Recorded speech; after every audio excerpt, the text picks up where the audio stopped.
तर मित्रांनो, सोशल मीडियावर फोटो बघितले, व्हिडिओ बघितले, पूर्ण कोलकात्याचे व्हिडिओ बघितले डॉक्टरचे, तर ते बघून फार हृदयात असं पाणी पाणी होत आहे ते व्हिडिओ बघून. तर मित्रांनो, आपल्या आई बहिणी कुठपर्यंत सेफ आहेत, कुठपर्यंत, किती दिवस अशा मेणबत्ती घेऊन फिरणार आहोत? अशा नराधमांना जागीच का फाशी देत नाही सरकार? आपलं तिथंच का मारून टाकत नाही? कशाची वाट बघतं सरकार? मुलगी जन्माला येणं चुकीचं आहे का तिनं मुलगी होऊन जन्माला येणं चुकीचं आहे? मित्रांनो, ते बिचाऱ्या ताईची काय चुकी होती? आणि हे असे जे बांडगुळ जे बाहेर फिरतात ना, ह्यांना आधी आळा घाला पाहिजे.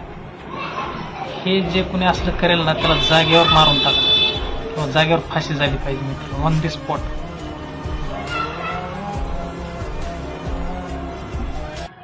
छत्रपती शिवाजी महाराजांच्या काळामध्ये मित्रांनो, फक्त बाईकडे बघितल्यामुळे त्याचा चौरंग करून ठेवला होता महाराजांनी.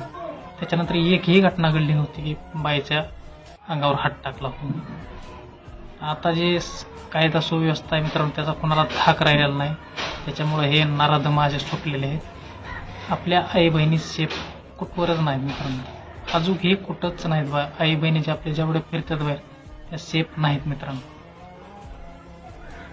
त्या ताईला भावपूर्ण श्रद्धांजली मित्रांनो. आणि अशा नराधमाला फाशीच झाली पाहिजे जागेवर.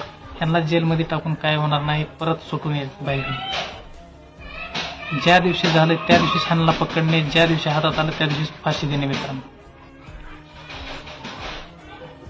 तुम्हाला काय वाटतं नक्कीच कमेंटमध्ये सांगा.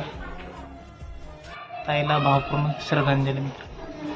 फार वाईट व्हिडिओ आहे, ते बघितल्यावर असं पार काळजाचं पाणी पाणी व्हायला लागले.